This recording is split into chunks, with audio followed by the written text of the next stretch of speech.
Olá, sejam todos muito bem-vindos. Eu sou o professor Guilherme Alves de Melo Franco,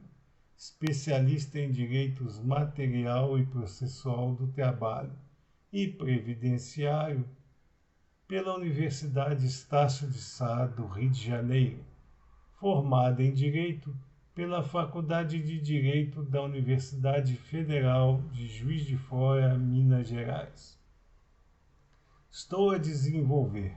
no meu canal do YouTube, Guilherme Alves de Melo Franco Estudar Direito, um curso gratuito sobre os direitos material e processual do trabalho, que tem por objetivo o estudo da consolidação das leis do trabalho, artigo por artigo, e como livro base, os meus comentários à reforma trabalhista, Lei 13.467, de 13 de julho de 2017, lançados pela editora Juruá de Curitiba, no Paraná, no ano de 2021.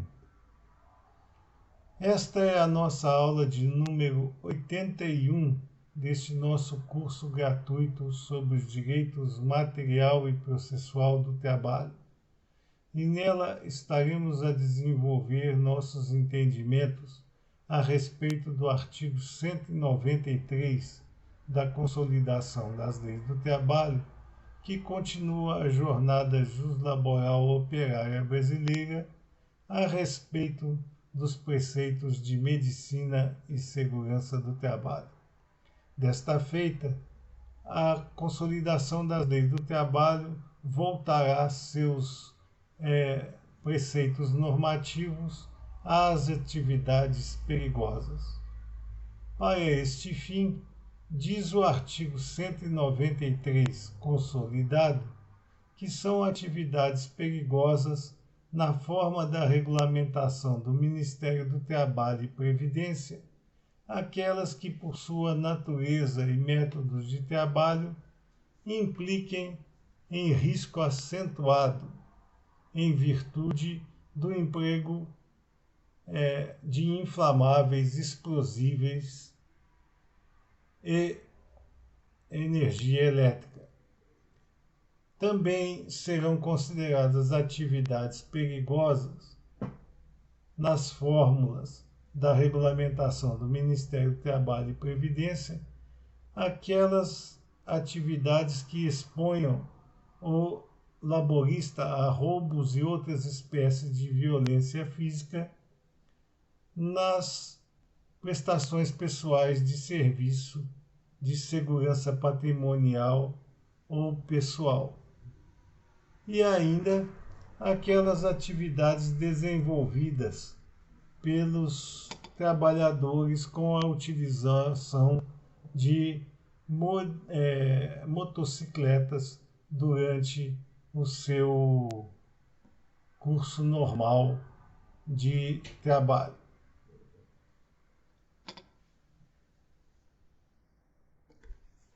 Neste sentido,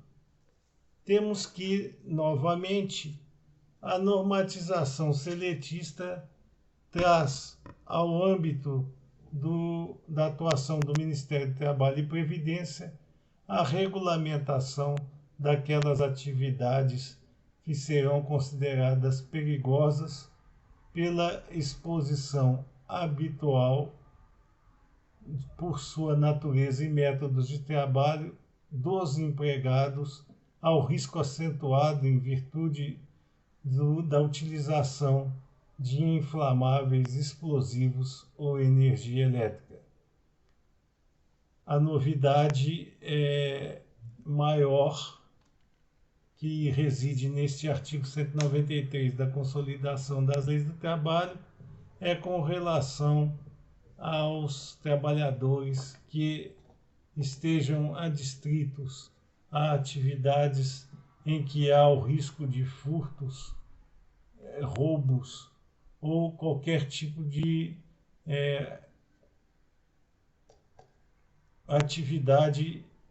que exponha o trabalhador a violências físicas de vária natureza. E também a presença da periculosidade com relação àqueles trabalhadores que exercem suas atividades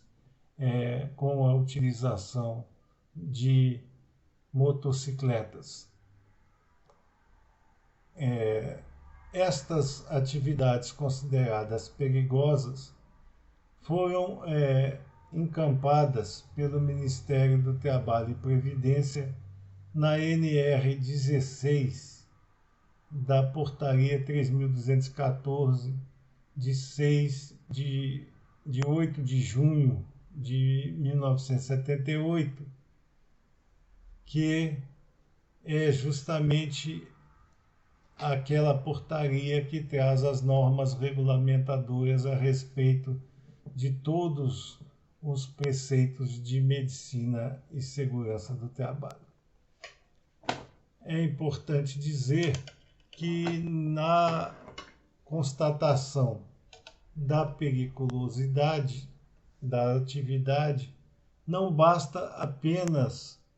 a exposição do trabalhador a inflamáveis, explosivos, energia elétrica ou qualquer espécie de violência física, roubos nas atividades de segurança patrimonial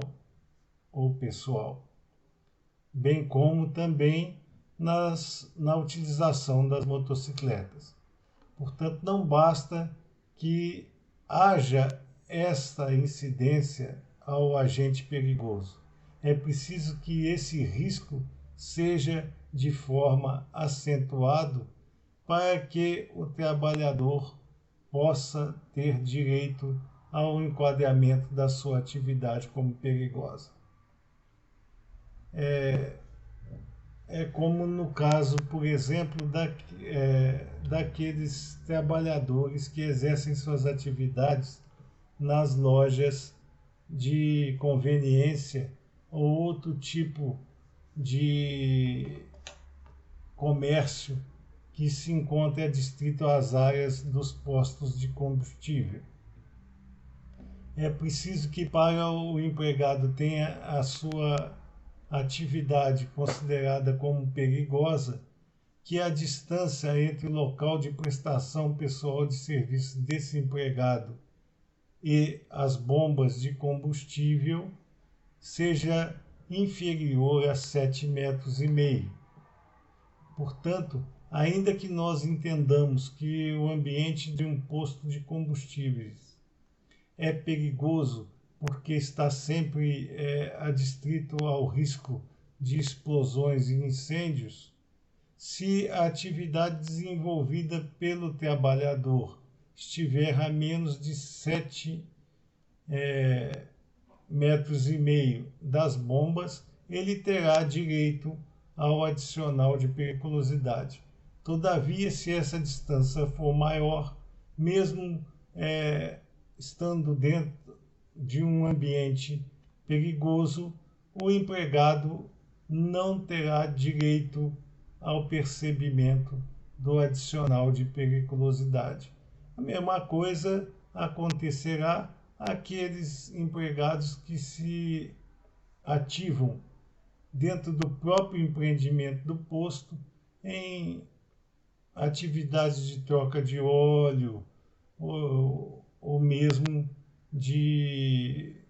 manutenção de veículos, trocas de pneus, essas coisas correlatas, mas que estejam desenvolvendo suas atividades a mais de 7,5 metros das bombas de combustível. Isso vai fazer com que ele não tenha o direito ao percebimento do adicional de periculosidade. Com relação às atividades de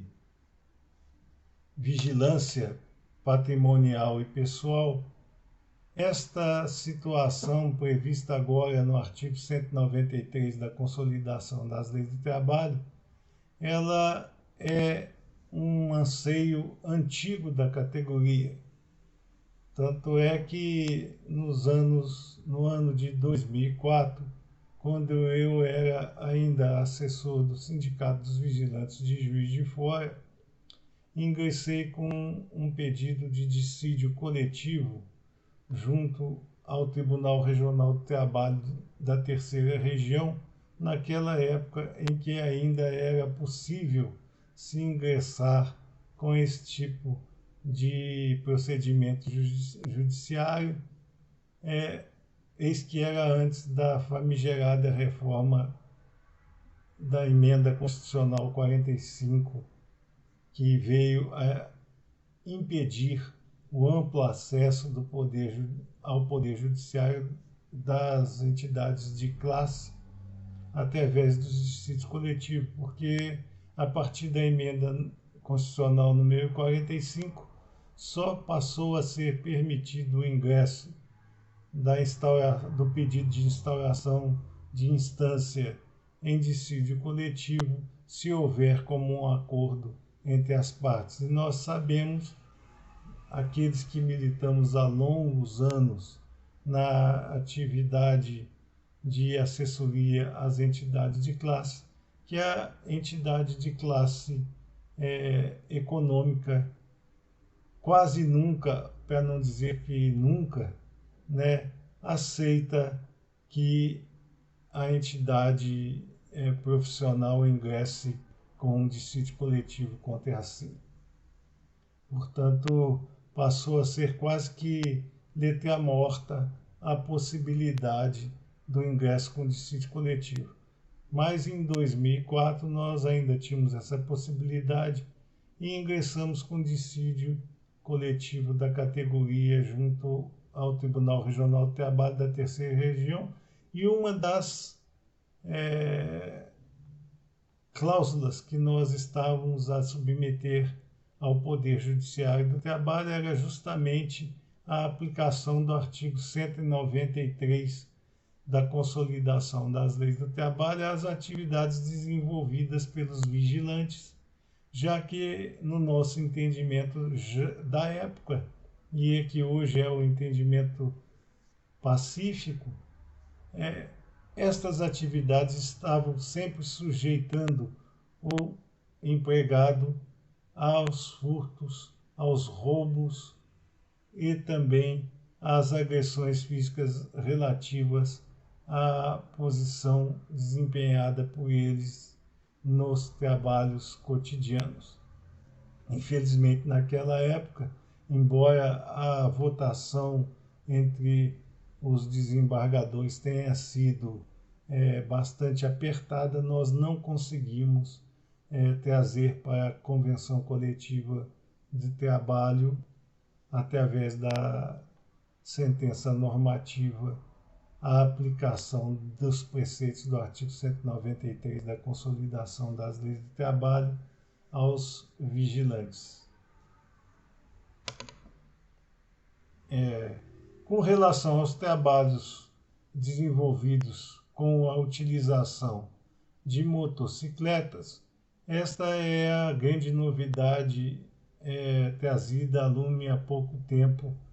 para o seio do artigo 193 da Consolidação das Leis do Trabalho, passando a ser considerada como perigosa a atividade desenvolvida pelos trabalhadores com o uso de motocicletas. E aí nós temos uma gama de atividades e de profissionais que laboram com a utilização de motocicletas. É importante dizer que é apenas aplicável esta norma do artigo 193 àqueles trabalhadores que exercem normalmente, cotidianamente, as atividades com o uso de motocicletas, e não aqueles que eventualmente as utilizam para situações particulares e não da atividade propriamente desenvolvida. Então, nesse caso, estariam a ser atingidos pela norma do artigo 193 os motoboys, aqueles que trabalham nos correios, com entrega de encomendas através do uso de motocicletas, os próprios professores, né, das autoescolas que fazem a sua prestação de serviço através do uso das motocicletas para os alunos, enfim, todas aquelas atividades em que o trabalhador exerça suas funções com o uso contínuo, constante e necessário das motocicletas. O trabalho em condições perigosas, diz o artigo 193 da Consolidação das Leis do Trabalho, que assegura ao empregado um adicional de 30% sobre o salário base, sem adição de outras parcelas remuneratórias, como gratificações, prêmios e participação dos lucros e outras que porventura sejam aplicáveis àquele trabalhador pelas condições contratuais específicas. Importante reforçar a situação de que, neste caso, o adicional de periculosidade incide sobre o salário base do trabalhador, sem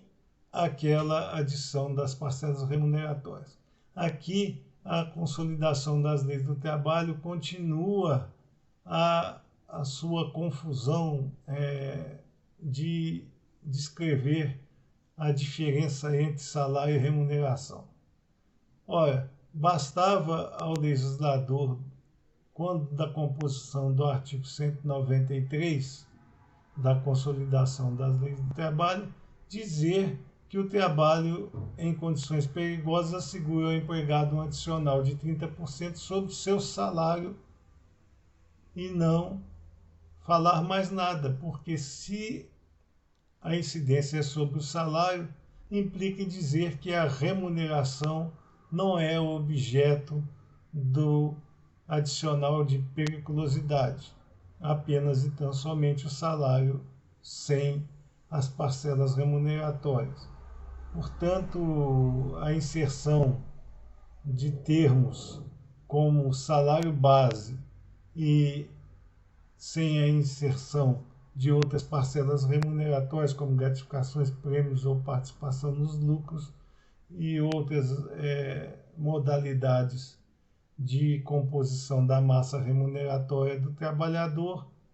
não é necessário, porque se você estabelece que incide sobre o salário, está resolvida a situação. Aqui também cabe nos relembrar a todos vocês que estão nos acompanhando nessas nossas aulas que o adicional de insalubridade, ao contrário do que acontece com esse adicional de periculosidade que estamos a estudar nesse momento, como já vimos em aulas anteriores, ele incide sobre o salário mínimo, enquanto o adicional de periculosidade sobre o salário do trabalhador. O empregado ele pode optar entre perceber o adicional de insalubridade ou de periculosidade, porque existem situações em que o trabalhador, além de prestar suas atividades em ambiente perigoso, ele ainda o faz em ambiente insalubre. Vamos fazer um exemplo clássico, utilizando novamente a categoria dos vigilantes patrimoniais. O vigilante patrimonial, seja ele terceirizado ou seja ele empregado direto da empresa em que ele exerce a sua prestação pessoal de serviços, ele pode estar adstrito aos roubos, aos furtos, aí toda sorte de violência pessoal, física contra si. E, além disso, ele pode estar a laborar num ambiente considerado como insalubre. Aí, qual era a situação que existia? Não se sabia qual era o adicional a ser aplicado àquele trabalhador, se era o de insalubridade ou se era o de periculosidade, ou se ele poderia receber ambos os adicionais. A jurisprudência mansa, pacífica e segura do Tribunal Superior do Trabalho determina que não pode haver a comunhão de adicional de insalubridade com o de periculosidade. Portanto, o empregado não pode receber ambos os adicionais. Veio o artigo 193 da Consolidação das Leis do Trabalho e determinou ao empregado, em face dessa não possibilidade de trazer os dois adicionais à sua massa remuneratória, a opção entre perceber um adicional de insalubridade ou o de periculosidade naquelas hipóteses em que ele normalmente faria jus a ambos os adicionais. Somente à guisa de informação, como o adicional de periculosidade, já vimos neste estudo nosso do artigo 193 da Consolidação das Leis do Trabalho, ele assegura ao empregado um adicional de 30% sobre seu salário base, talvez seja mais viável e mais vantajoso ao empregado receber o adicional de periculosidade ou em contraposição ao adicional de insalubridade, que ele poderia também ser optante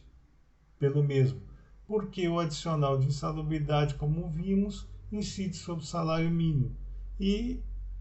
pode haver a incidência de acordo com os graus em 10, 20 ou 40%. Vamos dizer que o empregado receba o adicional, tenha direito a perceber o adicional de insalubridade no grau máximo, que seria 40%. Mas os 40% sobre o salário mínimo seriam inferiores ao valor de 30% do adicional de periculosidade, que ele também faria jus, e, portanto, a vantagem maior seria que ele recebesse o adicional de periculosidade ao invés do adicional de insalubridade. Então, nestas situações, o empregado tem a faculdade legal do artigo 193 da Consolidação das Leis do Trabalho em optar entre perceber o adicional de insalubridade ou de periculosidade de acordo com os seus anseios próprios. Em contrapartida, outros adicionais de mesma natureza, ou seja, outros adicionais que visem a justamente remunerar o trabalho perigoso, que sejam percebidos agora especificamente pela categoria profissional dos vigilantes,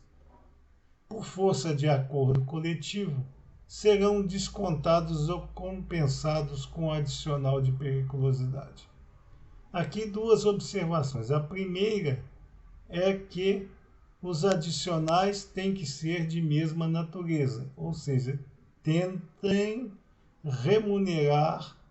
a atividade perigosa. Portanto, adicionais diversos por outras modalidades de atuação não servem para os efeitos deste artigo 193 da Consolidação das Leis do Trabalho.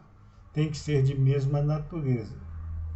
E aqui outra observação, que sejam percebidos pelos vigilantes por força de acordo coletivo. Não é só por força de acordo coletivo. Pode ser percebido por qualquer modalidade de pacto plural de trabalho, seja ele acordo coletivo, seja ele convenção coletiva de trabalho. Então, havendo outros adicionais previstos nos tratados plurais de trabalho que incidam sobre a massa remuneratória do vigilante, a empresa terá o direito de compensar ou descontar dos mesmos os valores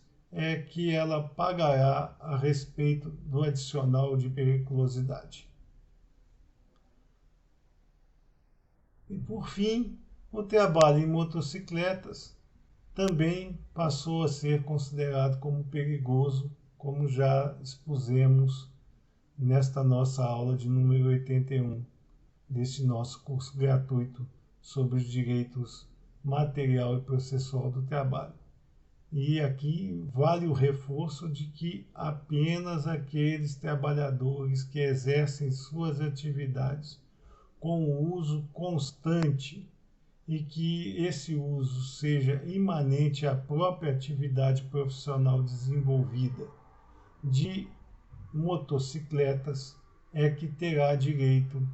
ao seu enquadramento como exercente de atividade profissional perigosa e fará jus, portanto, ao adicional respectivo. Estas eram as nossas considerações que gostaríamos de fazer a vocês nessa nossa aula de número 81 desse nosso curso gratuito sobre os direitos material e processual do trabalho. Aproveitamos essa oportunidade para agradecer a todos a presença nessas nossas aulas